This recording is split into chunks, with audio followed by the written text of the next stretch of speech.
If there was one bit of advice I could give my future self if I went back, I don't know, 10, 15, 20, 30 years, is I would let her know that it's all going to work out.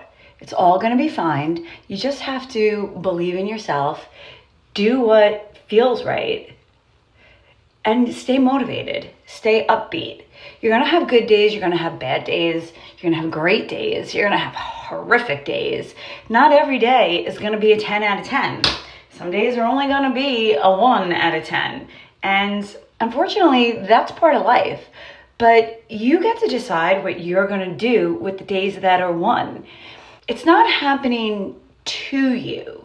It's happening for you. And that's what we have to remember.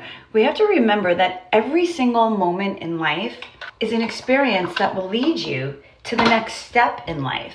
And you get to choose how you react, and you get to choose how you feel about it and what you do with that information in that situation.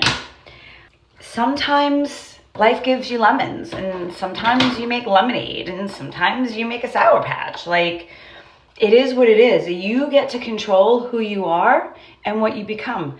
Do you want to be a sappy bag of bones? Or do you want to be uplifted? And do you want to be bright and sunny? Most days, I like to be bright and sunny. There are some days where I'm down and I'm depressed and I'm not feeling 100%.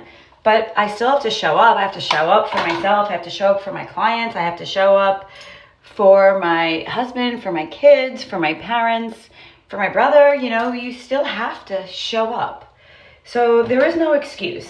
You want to take a minute, or you want to take a day to feel sad and feel bad about yourself, then go ahead.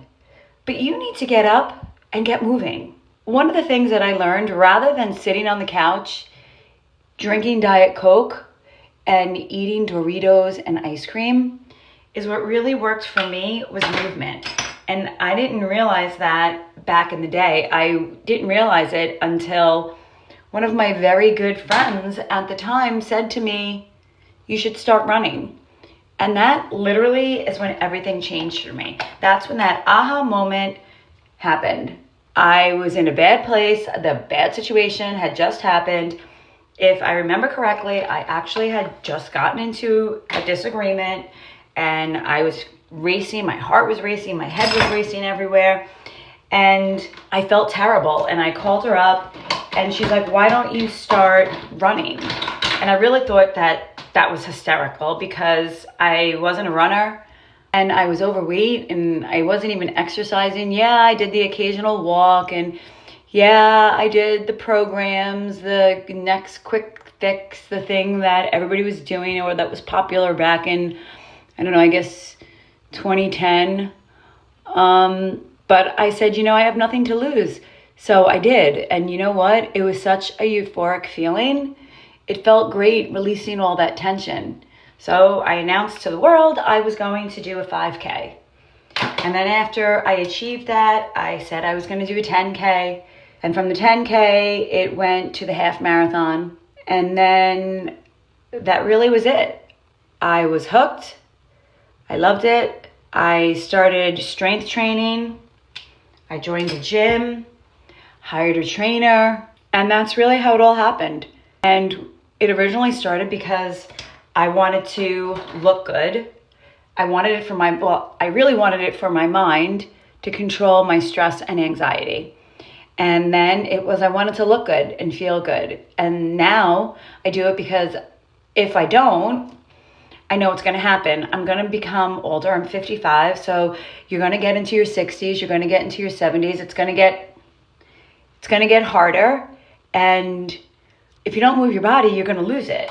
And I certainly don't want to be in my 70s and sitting on the couch doing nothing. And in my 80s, I want to be able to do the things I'm doing. Sure, I might not be as active as I am or doing all the things I love, but I'll do a modified version of them. I love hiking. I love getting in the Massapequa Preserve and going in there for 3 hours, running and hiking and jogging and doing all those fun things. And yes, it's fun for me because I love it. So if I could go back in time and give advice to my future self, I would let her know, don't worry, wipe those tears, put on your big girl panties, and your day will come where you feel amazing and your big glow up is right there. And everything that you're experiencing right now is only going to benefit you in the future. So I hope that inspired you. Follow for more. That's just a little bit about my story. And I hope that that inspires you to get up, get moving, take care of yourself, drink your water, get your movement, get rid of the toxins in your life, change that skincare routine, change that nutrition. And remember, it's one thing at a time, one step at a time. It's your journey. It's your time frame. Bye for now.